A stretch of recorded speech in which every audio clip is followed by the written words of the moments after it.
반갑습니다. 네, 오늘 많이들 모여 주셔서 감사드리고요. 책은 이제 10장, 마지막 장으로 우리가 왔습니다. 오늘 책 내용 가운데 페이지 155페이지 구원받은 자의 삶의 변화에 대해서 성경에서 말하고 있는 것이 무엇인가를 한번 살펴보도록 하겠습니다. 구원받은 자는 삶이 변화가 되어야 되는 거죠. 구원받았으면 당연히 열매가 나와야 되는 것입니다. 왜 그러냐면 지난번에 우리가 말씀을 통해서 살펴봤는데 성령이 내주하고 있잖아요. 이 성도다, 구원받은 자다라는 그 기준은 성령의 인침, 다른 말로 하면 성령이 우리 몸 가운데 이제 내주하고 있다는 거죠. 그 얘기는 성령의 뿌리가 박혀 있다는 얘기가 되기 때문에 뿌리가 있으면 그 뿌리가 생명체이기 때문에 뿌리에서 나오는 열매가 맺어지게 된다는 거죠. 당연히 일어나는 그런 현상이 되는 것입니다. 그런데 구원받았다라고 하는데 열매가 안 보인다 하면 뭔가 잘못되었다라고 생각을 할 수가 있습니다. 구원받은 자는 당연히 삶이 변화가 되어야 되고 열매가 있어야 된다는 것이 오늘 우리가 살펴볼 핵심 내용이 되겠습니다. 책 155페이지에 나와 있는 핵심을 먼저 읽도록 하겠습니다. 구원받은 성도는 스스로 왕과 재판장이 되어 살았던 과거의 옛사람에서 벗어나 여호와 하나님을 왕이요 재판장으로 모시고 먼저 그의 나라와 그의 의를 구하는 새로운 삶을 살게 된다. 또한 새로운 삶을 사는 성도의 영적 원동력은 예수님의 죽으심과 함께 우리도 죄에 대해 죽고 그의 부활과 함께 우리도 하나님에 대해 사는 부활의 삶을 주셨다는 믿음이다. 이것이 바로 이제 복음의 핵심 내용이 되는 거예요. 어떤 분이 말씀하시기를 구원은 구원이고 구원받은 후에 성도의 삶은 성화하고 연관되는 거다. 이렇게 말씀을 하는 분들이 많이 있습니다. 그래서 구원은 이제 행위가 아닌 믿음으로 받고 이제 거듭나면 새로운 인생이 새로운 삶이 되잖아요. 새로운 피조물이 되기 때문에 태어난 거죠. 그 후에 성장하는 것은 또 다른 문제다. 그래서 성장이 안 되고 더디고 이런 것이 이제 구원하고는 좀 연관이 안 되고 성화의 문제다 이렇게 말씀하시는 분들이 제법 있습니다. 그런데 그런 말씀들이 어떤 배경을 가지고 있냐면 복음을 선물에 초점을 맞추게 될 때는 그런 식으로 우리가 생각을 할 수가 있을 것 같습니다. 예를 들어서 나는 지옥에 갈 사람인데 죄의 사함 대속 사역을 통해서 나는 지옥에서 벗어나서 천국에 가게 되었습니다. 그래서 나는 영생, 하나님의 자녀, 천국 시민권 이런 것을 선물로 받은 자입니다. 이래서 선물에 초점을 맞추게 될 때는 뭐 그런 말이 나올 수 있을 것 같아요. 그런데 구원의 핵심 내용은 뭐냐면 선물보다도 주인이 바뀌는 거거든요. 자, 그래서 복음을 주인이 바뀌는 것, 또 선과 악의 기준이 바뀌는 것에 대해서 우리가 초점을 맞추게 되면은 당연히 복음은 성화의 원리가 되는 것입니다. 복음하고 성화 이 원리가 분리가 되는 것이 아니라 이게 복음을 잘 이해를 해야지 성화의 원리가 잘 정착이 되는 거예요. 당연히 복음부터 시작해서 성화까지 같은 원리에 따라서 이렇게 연결이 되는 것입니다. 이것이 성경적인 가르침이라고 저는 믿고 있어요. 그래서 이 복음을 잘 이해를 해야지 성화의 원리를 바로잡고 갈 수 있다. 이 올바른 방향과 올바른 영적 원리를 잡고 가기 위해서는 복음이 무엇을 강조하고 있는가, 복음의 핵심이 무엇인가를 우리가 잘 잡고 있어야 된다는 거죠. 그래서 복음을 확실하게 붙잡고 있는 사람은 성화의 원리를 확실하게 붙잡고 가게 되기 때문에 주 안에서 안식과 승리의 삶을 누릴 수가 있다는 것입니다. 그런데 복음은 복음이고 구원은 구원이고 그 다음에 성장은 성장이다라고 생각을 하면 이게 다른 문제가 되는 거예요. 복음을 듣고 그 다음에 성화의 관계에 대해서 우리가 또 다른 것을 배운다? 있을 수 없는 얘기죠. 복음은 성화의 원리를 그대로 말을 해주고 있는 거예요. 이게 연관이 그대로 되는 거죠. 그래서 방금 우리가 읽은 핵심 내용, 구원받은 성도는 과거에 어떤 삶을 살았냐면 자기 스스로 왕과 재판장이 되어 살았었는데 구원을 받았다라고 하면 이것이 바뀌게 되는, 원래대로 회복이 된다는 얘기가 됩니다.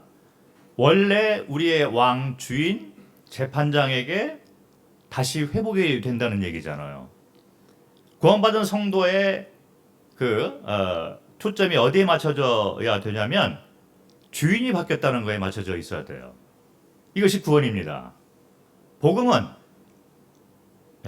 원래 주인에게 관계가 이렇게 회복이 된 것을 말을 해주고 있어요. 그리고 선과 악의 기준도 내가 스스로 정해서 살았었던 그런 과거에서 벗어나서 우리의 주인, 재판장 되시는 그분이 정해놓은 선과 악의 기준에 따라서 살게 되는 것이 구원받은 자인 것입니다. 이렇게 얘기를 하면 이것은 바로 성화의 원리가 되는 거예요. 성화의 원리는 주님을 주인으로 모시고 살아가고 있는 그것이 바로 성화의 원리가 되는 거기 때문에 바로 복음의 원리하고 직접적으로 연관이 되는 것을 알 수가 있습니다. 이 구원받은 성도의 삶을 변화시키는 영적 원리를 잘 담고 있는 성경 구절은 갈라디아서 2장 20절을 우리가 생각을 할 수가 있습니다. 페이지 156페이지를 보면 갈라디아서 2장 20절에 나와 있습니다. 내가 그리스도와 함께 십자가에 못 박혔나니 그런즉 이제는 내가 사는 것이 아니요 오직 내 안에 그리스도께서 사시는 것이라. 이제 내가 육체 가운데 사는 것은 나를 사랑하사 나를 위하여 자기 자신을 버리신 하나님의 아들을 믿는 믿음 안에서 사는 것이라. 이 말이 얼마나 좋은지 모르겠어요. 이 말을 붙잡고 살아가는 사람은 복된 자이다. 저는 그렇게 생각을 합니다. 너무 귀한 말씀이잖아요. 이 갈라디아서 2장 20절을 한번 두 부분으로 나눠서 한번 생각을 해 보도록 하겠습니다. 윗부분을 먼저 생각을 해보면 내가 그리스도와 함께 십자가에 못 박혔나니 그런즉 이제는 내가 사는 것이 아니요 오직 내 안에 그리스도께서 사시는 것이라. 이 말을 우리가 잠깐 생각만 해봐도 명확하게 이제 우리가 이해할 수 있는 것이 뭐냐면 내가 사는 것이 아니고 내 안에 그리스도가 사시는 것이다. 왜 그러냐면 나는 그리스도와 함께 십자가에 죽은 자가 되었다. 과거의 모습, 내가 스스로 왕과 주인과 재판장이 되어서 살았던 그 옛사람이 그리스도와 함께 죽었다는 거예요. 나는 죽고 이제 내가 사는 것은 진짜 왕, 참 주인, 참 재판장 되신 그리스도께서 나의 주인과 왕과 재판장이 돼서 사는 것이다. 너무 귀한 말이잖아요. 이게 복음이에요. 갈라디아서 2장 20절은 복음인 것과 동시에 성화의 원리가 되는 거예요. 그런데 이 모습이 로마서 6장 4절에 나와 있는 이 침례의 의미하고 연관이 되는 것을 볼 수 있습니다. 로마서 6장 4절을 보면 그러므로 우리가 그의 죽으심과 합하여 세례를 받음으로 그와 함께 장사되었나니 이는 아버지의 영광으로 말미암아 그리스도를 죽은 자 가운데서 살리심과 같이 우리로 또한 새 생명 가운데서 행하게 하려 함이라. 침례의 의미를 말을 해주고 있는데, 침례받는 자가 이제 물속에 들어갑니다. 그것은 이제 죽음을 의미하는 거죠. 그리스도께서 십자가의 죽으심과 똑같은 그림을 우리가 생각을 할 수가 있습니다. 그리고 물속에 잠겼을 때는 그리스도께서 장사되어서 무덤에 갇혀 있는 것 같은 그런 장사됨을 생각을 할 수가 있고, 물에서 나올 때 그리스도께서 부활하신 이 부활의 장면을 생각을 할 수가 있습니다. 부활하심으로 말미암아 새로운 승리의 삶을 선포하신 것을 볼 수 있습니다. 그래서 우리가 침례를 생각할 때도 죽고 장사되고 다시 살아난 거잖아요. 자, 우리가 죽었을 때 이것은 우리의 옛 사람, 우리가 스스로 왕과 주인 돼서 재판장 돼서 살았던 옛 사람이 죽었다라는 것을 생각할 수가 있고, 물에서 나올 때 이제 새로운 자가 되었다, 하나님에 대해서 사는 새로운 피조물이 되었다라는 의미가 있습니다. 이 부활의 권능을 가지고 우리가 살아가고 있는 거죠. 그래서 우리의 그 명확한 신분을 말을 해주고 있으면서 이게 복음이잖아요. 그런데 성화의 원리도 똑같다는 거예요. 이 원리를 가지고 우리가 이 세상을 승리할 수 있다는 거죠. 이 원리를 우리가 깨닫지 못하면, 그리고 복음을 단지 아까 말씀드린 대로 선물에 초점을 맞춰서 나는 이제 지옥에 안 가, 나는 이제 천국 가, 영생을 얻었어, 나는 하나님의 자녀가 됐어, 이쪽에만 초점을 맞추고 살면 이렇게 귀한 복음의 원리, 복음의 핵심 내용에 대해서는 우리가 등한시할 그런 염려가 있게 되는 것입니다. 그러다 보면 이 세상을 살아가는데 내가 구원받은 자로서 어떤 원리에 따라서 살아가야 될까, 이것이 혼란스러울 때가 많이 있습니다.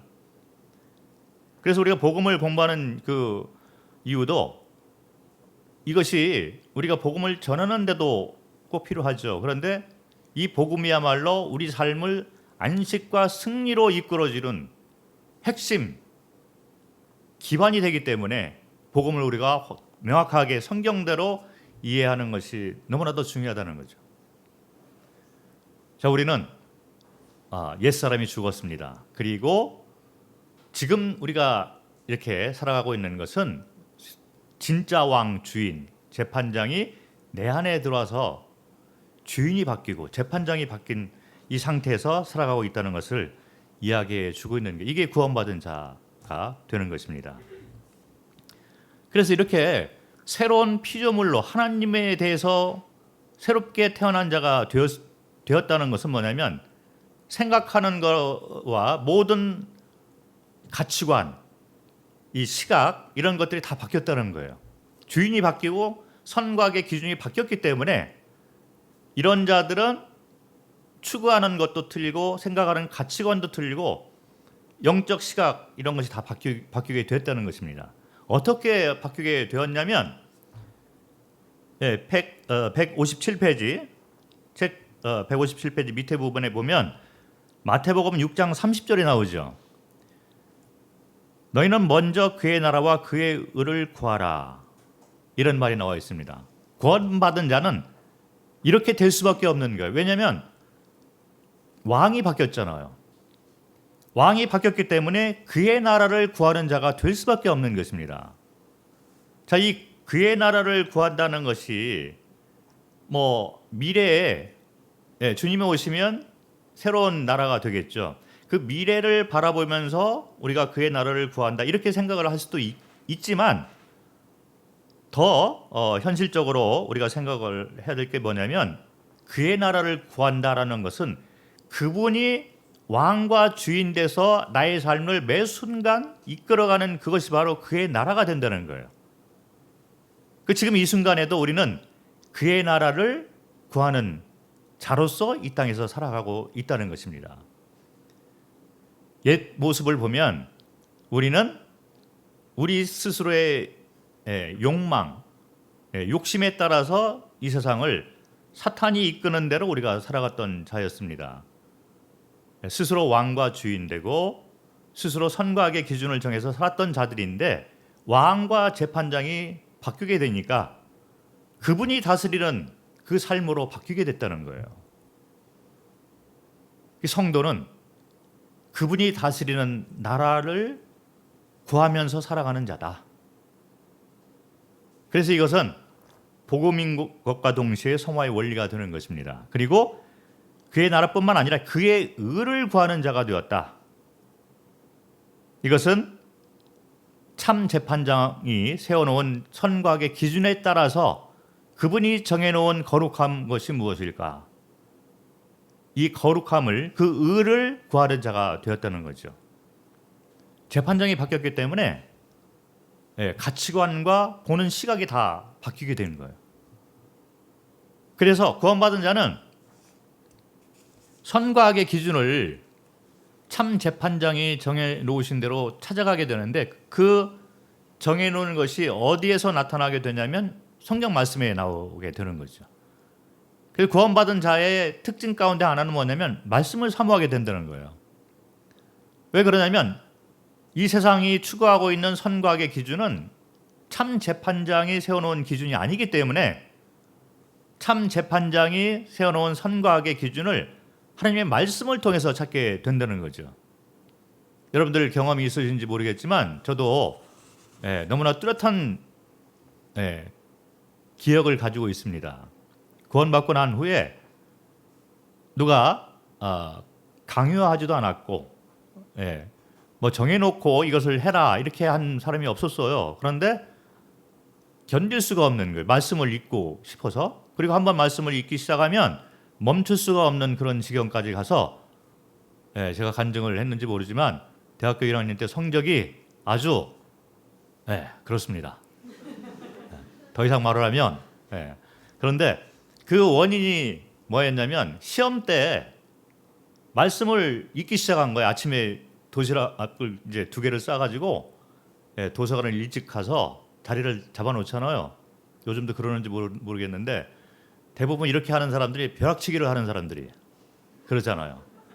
제가 제포적인 사람이었는데 그래서 시험 때 되면 일찍 가가지고 이제 도서관에 자리를 잡아놓고 이제 자리를 잡아놨으니까 오늘 공부를 해야 되니 크리스찬으로서 먼저 말씀을 잠깐 보고 내가 공부를 하겠다. 그래서 말씀을 봤는데 멈출 수가 없는 거예요.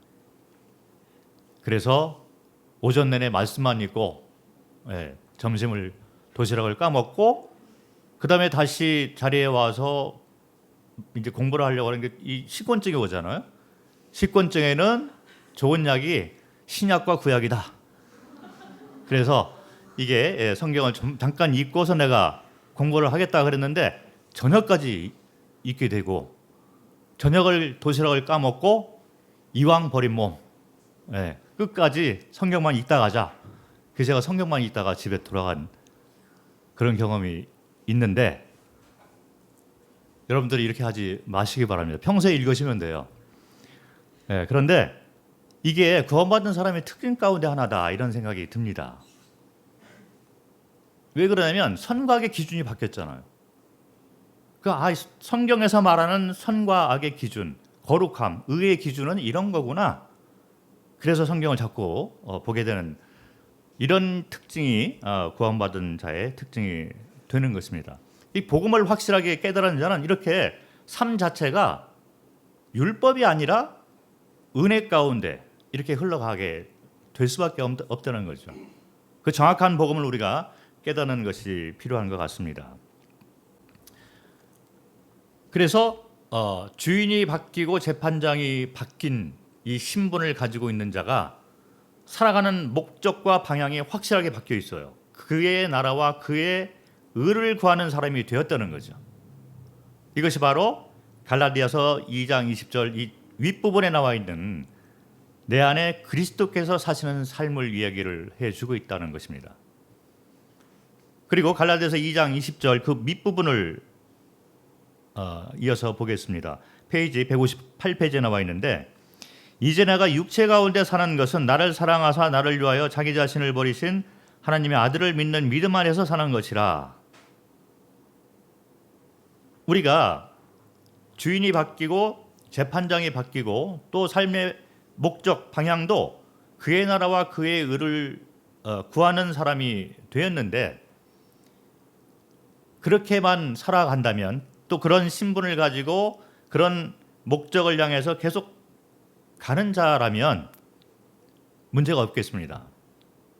그런데 이 세상에 살아가는 동안 우리가 그렇지 않은 것을 스스로 많이 보게 되잖아요. 그래서 이 후반부에 갈라디아서 2장 20절에 나와 있는 이 후반부는 어떤 것을 말해주고 있냐면, 그런 삶을 먼저 그의 나라와 그의 의를 구하는 이 삶을 살아갈 수 있는 영적 원동력이 무엇인가를 말해주고 있는 거예요. 이 신분을 가지고 이런 목적을 가지고 방향과 이런 목적을 가지고 우리가 살아가고 있는데, 이 세상이 우리를 유혹을 하고 우리 육체가 가지고 있기 때문에 우리가 연약하잖아요. 그래서 이것을 이뤄나가는 것이 우리 스스로 할 수 있는 것이 아니라는 거예요. 이와 같은 삶을 이뤄나가는 그 원동력이 무엇이냐를 말씀해 주고 있는 것이 바로 갈라디아서 2장 20절 그 밑에 있는 부분을 말씀을 해주고 있는 것이죠. 여기 보면 내가 육체 가운데 살아가고 있다.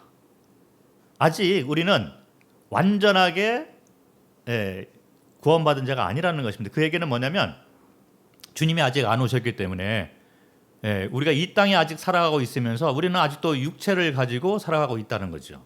그래서 이 육체 가운데 살아가고 있는 우리가 어떤 영적 원동력을 가지고 살아갈 수 있을까? 이것을 말해주고 있는 거예요. 그 원동력이 뭐냐면, 나를 사랑하사 나를 위하여 자기 자신을 버리신 하나님의 아들을 믿는 믿음 안에서 사는 거다. 믿음으로 구원받고 믿음으로 우리가 살아가는 거다. 이 얘기를 해주고 있는 거죠. 그래서 나를 사랑하사 우리를 위해서 대신 돌아가신 그리스도 예수의 사랑은 영원히 변치 않는다. 그래서 우리는 이 사랑 관계가 회복이 된 자들이기 때문에 이 사랑의 불변성에 대해서 확실한 믿음을 가지고 살아가야 되는 것이 복음이고 또 성화의 원리가 되는 것입니다. 좌절하기 쉽잖아요.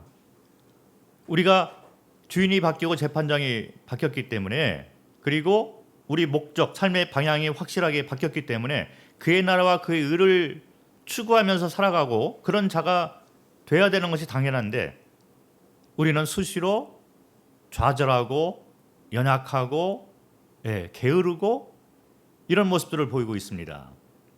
그런데 우리가 잊지 말아야 될 가장 기본적인 것이 뭐냐면, 그럼에도 불구하고 그리스도의 사랑에서 우리를 끊을 수가 없다. 그분은 우리를 위해서 영원히 변치 않는 사랑을 보여주신 분, 언약의 하나님, 여호와 하나님, 사랑의 하나님, 이것이 변할 수가 없다는 것입니다. 그래서 사랑 때문에 이분이 우리를 위해서 돌아가셨잖아요. 거기서 끝나는 것이 아니라 우리가 공부에 했듯이 권능으로 그 사랑을 완성해 놓으신 분이라는 거예요. 이 권능은 바로 부활의 하나님. 부활을 통해서 모든 것을 이루어 놓으시고 승리하시고 선포하신 하나님을 우리가 믿음으로 받고서 살아가는, 그것이 바로 크리스찬이라는 것입니다. 그래서 우리가 그 주일날 모여서 떡과 잔을 먹고 마시고 하는데, 그 가운데 이제 그리스도의 사랑이 영원히 변치 않는다. 그래서 우리는 사랑 가운데 언약으로 맺어진 이런 관계가 되기 때문에 연약하고 넘어지고 스스로를 볼 때 이 앞에 나와서는 안 될 것 같은 그런 자들이지만, 그럼에도 불구하고 우리는 여전히 만찬상 앞에서 떡을 먹고 잔을 마실 수 있는 자격이 충분히 있다는 이 놀라운 사실을, 이 놀라운 사랑을 우리가 잊어서는 안 된다는 것입니다.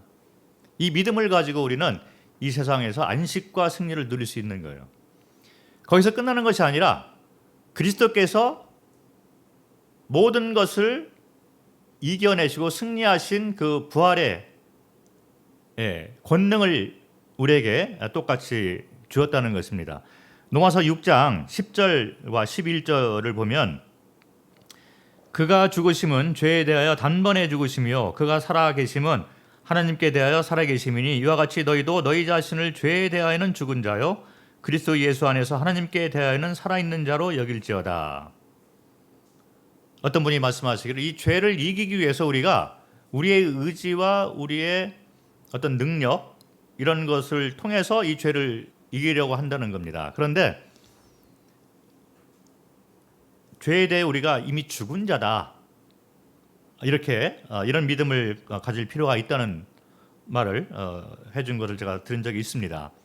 맞는 그 원리가 되는 거죠. 우리는 죄에 대해서 그리스도께서 죽으실 때 같이 우리가 죽었기 때문에 죄에 대해서 죽었고 그리고 이분이 부활하실 때 같이 부활한 자가 되기 때문에 하나님께 대해서 살아있는 자가 되었다. 사랑을 통해서 우리가 그 사랑을 입은 자가 되고 그리스도의 사랑이 우리를 강권하심으로 이제 우리가 부활의 권능을 가지고 이 세상을 이겨내는 자격이 우리에게 주어졌다는 거죠. 그래서 죄와 연약, 유혹에 대한 승리 이 비결은 우리가 이미 십자가에서 죽은 자이고 우리가 살아가는 것은 그리스도의 이 사랑과 이 권능, 이 승리의 그 영적 원리를 우리에게 똑같이 이렇게 줬기 때문에 그 믿음 가운데서 우리가 살아갈 수 있다.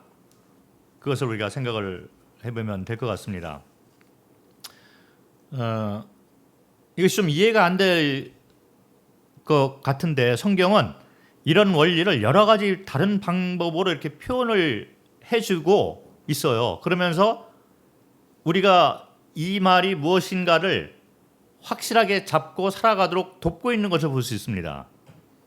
성경을 우리가 보면 성경에서 똑같은 원리를 얘기를 해도 다른 방법과 다른 단어, 다른 표현으로 여러 가지로 이렇게 드러내놓고 있는 것을 볼 수 있어요.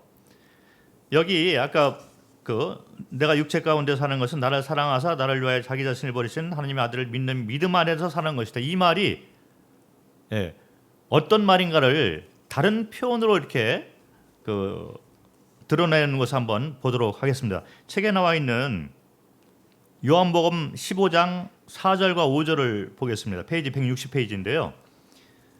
요한복음 15장 4절과 5절을 보면 같은 원리인데 또 조금 다른 표현으로 이렇게 해놓은 거죠. 내 안에 거하라 나도 너희 안에 거하리라. 가지가 포도나무에 붙어있지 아니하면 절로 과실을 맺을 수 없음 같이 너희도 내 안에 있지 아니하면 그러하리라. 나는 포도나무요 너희는 가지니 저가 내 안에 내가 저 안에 있으면 이 사람은 과실을 많이 맺나니 나를 떠나서는 너희가 아무것도 할 수 없음이라. 이건 무슨 말이냐면 우리 자신의 의지와 능력을 통해서는 하나님께서 기뻐하시고 원하시는 그 어떤 열매도 맺을 수가 없다. 오직 우리가 그리스도와 올바른 관계를 가지고 있을 때 우리는 그 안에서 열매를 맺을 수 있고 거룩한 승리의 삶을 살 수가 있다. 이런 얘기를 하고 있는 거죠. 내 안에 거하라. 그리고 이렇게 거했을 때 이 과실을 많이 맺을 수 있다. 나를 떠나서는 내가 아무것도 할 수 없다. 이 얘기는 뭐냐면 나는 죽고 그리스도가 나의 주인이다. 그래서 내려놓고 맡기는 그런 삶을 말을 하고 있는 거예요. 가지다. 그래서 그 나무에 우리가 붙어 있다. 이 얘기는 가장 중요한 것은 그리스도의 관계가 가장 중요한 것이다. 제가 선교지에 있을 때 처음 초창기 시기에는 제가 젊었을 때였잖아요. 처음에 왔을 때 제가 한 30대였기 때문에 뭐 젊음밖에 없고 이리 뛰고 저리 뛰고 했던 시기였던 것 같아요. 그리고 이제 막 선교지 와서 말도 배우고 일도 막 벌려야 되니까 여기저기 뛰어다니는 그런 기억이 많이 나는데 그때 믿음의 선배 한 분이 오셔서 저에게 권면하는 것이 있어요. 길거리에서 시간을 많이 보내지 말라. 예, 여기저기 뛰어다니지 말라는 얘기예요. 제가 많이 뛰어다녔는데 차를 타고 복음을 전하려고 몇 시간을 달린 거예요. 그리고 복음 전하고 또 와서 몇 시간을 또 길거리에서 이렇게 운전하고 왔다 갔다 하는 그런 시간이었던 것 같습니다. 그런데 그거보다는 그리스도와의 관계를 가장 중요하게 여겨라라는 말씀을 권면을 해줬어요. 너무 중요한 권면이었던 것 같습니다. 그래서 제가 그때 그 권면을 받고 내가 중요시해야 될 것은 일이 아니라 어떤 열매 이런 것보다는 나는 먼저 그리스도에게 붙어있는 그리스도의 관계가 올바로 되어 있는 것이 중요하구나. 가장 우선순위가 되어야 되겠구나. 그래서 말씀을 읽고 아침 시간을 내어드리는 그런 삶이 가장 중요하다는 것을 깨닫고서 그때부터 제가 말씀을 먼저 대하고 연구를 계속 하게 되었던 것 같습니다. 근데 그게 큰 도움이 되었고, 그러다 보니까 일을 추구하던 그런 삶 가운데에서 일이 잘 안 될 때가 있잖아요. 사람을 통해서 내가 실망할 때도 있고 그랬는데 그리스도와 안에서 내가 올바른 관계 가운데 있게 되니까 그런 것들에 대한 내려놓음이 보이기 시작하더라고요. 주님께 맡기고 주인 되심이 무엇인가를 이해를 하기 시작을 하는 거죠. 그래서 내 안에 거하라. 가지가 나무에서 이렇게 떨어져 나가서 아무것도 할 수 없다. 이런 표현들이 무슨 말인가를 이해를 하게 되었습니다. 나의 능력과 나의 의지를 통해서는 열매를 맺을 수가 없는 거구나. 배우기 시작한 거죠. 그래서 가장 중요한 우선순위가 무엇이냐? 주님과의 관계를 먼저 얘기를 해주는 것을 볼 수가 있습니다. 그렇게 했을 때 우리가 참 주인과 재판장이 바뀌었잖아요. 근데 이거를 살아가는 것을 실제로 살아가는 것이 이제 필요한 것입니다. 그것은 바로 그리스도와의 올바른 관계다. 이것이 되었을 때 우리는 승리하고 안식을 누릴 수 있는 삶을 살 수가 있다는 거죠. 또 다른 편으로 이제 고린도후서 4장 7절에 나와 있는데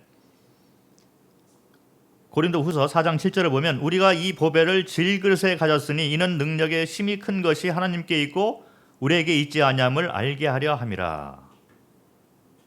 이것도 너무 좋은 말씀인 것 같아요. 우리 안에 보배가 있는데 우리는 질그릇 같은 사람인 거예요. 그 질그릇 아래에 이 보배가 있기 때문에 이 질그릇이 깨어져야지 보배가 나오잖아요. 그런데 우리는 안 깨지려고 하는 거예요. 그래서 어떤 사람은 이 질그릇을 더 두껍게 쌓아가고 있는 노력을 하고 있는 것을 볼 수 있습니다. 그러니까 하나님은 더 큰 망치를 가지고 와가지고 깨부시는 거예요. 사랑하기 때문에 깨부신다는 거죠. 어떤 사람은 질그릇을 더 이렇게 두껍게 쌓으면서 안 깨지려고 노력을 하다가 큰 한 방을 맞고 팍 깨지면서 주저앉고 그 다음부터 제대로 된 삶을 사는 사람들이 있는 것을 볼 수가 있습니다. 좀 찔리는 분도 있는 것 같은데 그렇게 되는 것보다도 미리 이런 말씀을 보고 지혜를 배우는 것이 좋을 것 같습니다. 크게 얻어맞고 깨닫는 것보다는 말씀을 보고 이게 진짜 중요한 원리구나. 복음이고 성화의 원리예요. 그래서 제가 이거를 NTM에서 훈련 받을 때부터 이 원리를 제가 보기 시작한 것 같아요. 선배들이 그걸 가르쳐 준 것 같습니다. 훈련이 목적이 딱 있어요. 근데 그때는 내가 잘 몰랐는데 훈련을 받을 때는 그게 피부로 닿지 않았는데 그런데 훈련의 목적과 이 원리들이 일관성이 있는 것 같습니다. 자꾸 깨어지는 것을 자꾸 강조를 하고 그리고 이 사람이 내려놓는가 순종하는가 이런 것을 자꾸 보고 거기에 대해서 이제 평가를 하는 걸 볼 수 있었는데 선교지에서 이렇게 생활을 하다 보니까 이게 너무 중요한 원리라는 것을 깨닫게 되었습니다. 내려놓음 많이 들었죠. 자아가 죽는다. 자아가 깨진다. 이런 거죠.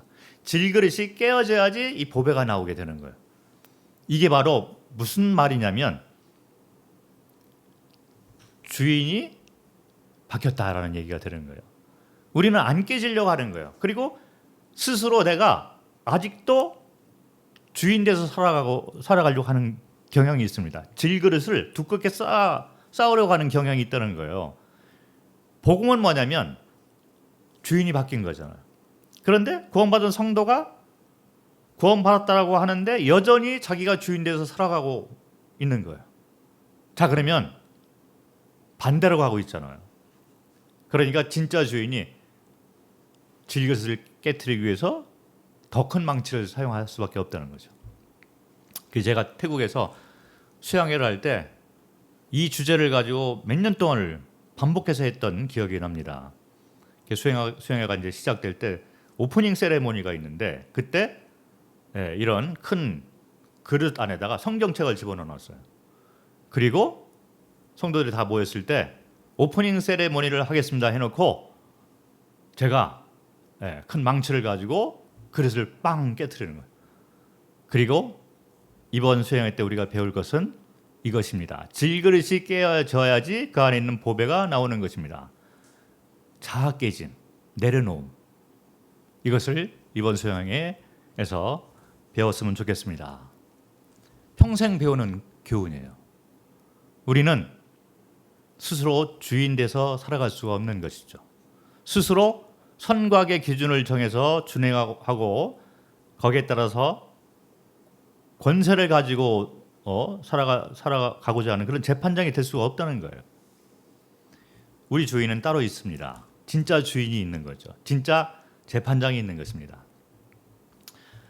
이 원리가 이제 복음이고 그다음에 성화의 원리인데 이것이 또 다른 표현으로 이렇게 성경에 적어놓은 것이 있는데 이것도 너무 좋은 그런 원리인 것 같습니다. 고린도후서 12장 9절과 10절 사도 바울의 간증이 되는 거예요. 제가 이 말씀을 너무나 좋아하고 있습니다. 사실 오늘 이 주제 자체가 제가 너무 좋아하는 주제인 것 같아요. 고린도후서 12장 9절과 10절을 보겠습니다. 내게 이르시기를 내 은혜가 내게 족하도다. 이는 내 능력이 약한 데서 온전하여짐이라 하신지라.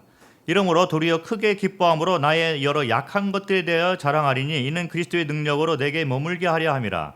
그러므로 내가 그리스도를 위하여 약한 것들과 능욕과 궁핍과 핍박과 곤란을 기뻐하노니 이는 내가 약할 그때 곧 강함이니라. 너무 좋은 말씀인 것 같아요. 사도 바울은 주님을 주인으로 또 구주로 믿고 난 후로부터 계속 이 원리에 따라서 살아갔던 자입니다. 배울 때도 배운 것의 이 초점이 바로 여기에 맞춰져 있다라고 저는 믿고 있어요. 그리고 이분의 그 서신서를 이렇게 보면 다 똑같은 원리를 얘기해 주고 있습니다. 내가 약할 때 강함이라. 그래서 자기는 죽고 그리스도께서 더 높아지고 이런 원리를 계속 얘기하는 걸 볼 수 있어요. 그거는 침례 요한도 마찬가지고 믿음의 선진들이 똑같은 원리를 가지고 살았던 것을 볼 수 있습니다. 내 능력이 약한 데서 온전하여짐이다. 나의 여러 약한 것들에 대해서 내가 자랑하겠다.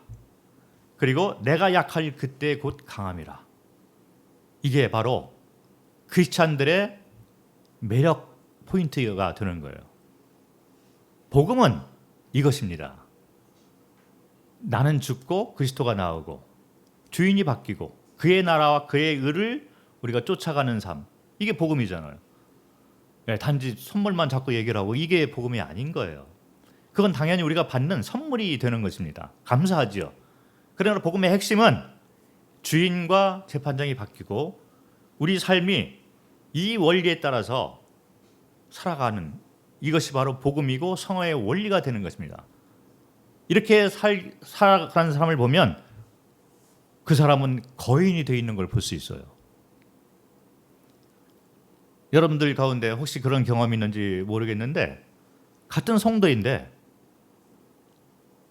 구원받은 시기도 거의 비슷하게 됐는데 시간이 지나고 다시 만났는데 저 형제는 저 자매는 내가 볼 때 거인이 되어 있는 거예요.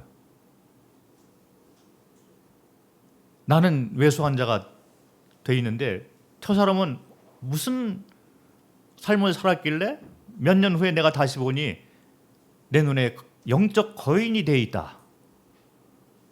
자, 우리가 영적 거인이 되기 위해서 이 원리대로 하면 우리는 영적 거인이 될 수밖에 없다는 거죠. 그리고 세상이 감당하지 못할 믿음을 가지고 이 세상에서 우리가 안식과 승리하는 삶을 누릴 수가 있다는 거예요. 그건 뭐냐면 간단한 이치입니다. 내 안에 있는 보배가 나오는 거죠. 그래서 사도 바울처럼 내가 약할 때, 그때가 가장 강할 때다. 그래서 내가 나의 약한 것을 자랑하는 자가 되겠다. 너무 좋은 말이잖아요. 이것이 바로 크리스찬인 것입니다.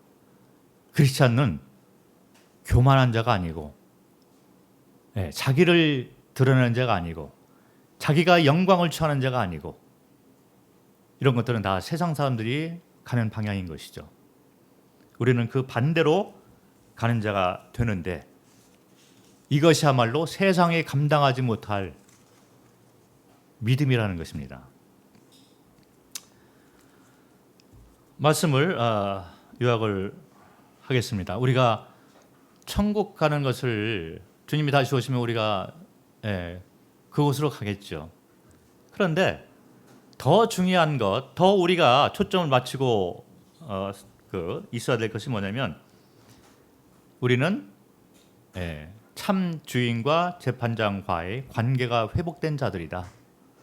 그러다 보니까 그의 나라, 그분이 이 순간에도 나를 인도하고 다스리는 그 나라가 너무 좋은 거예요. 그 나라를 사모하는 자가 돼야 되고, 그분이 말하는 거룩이 무엇일까?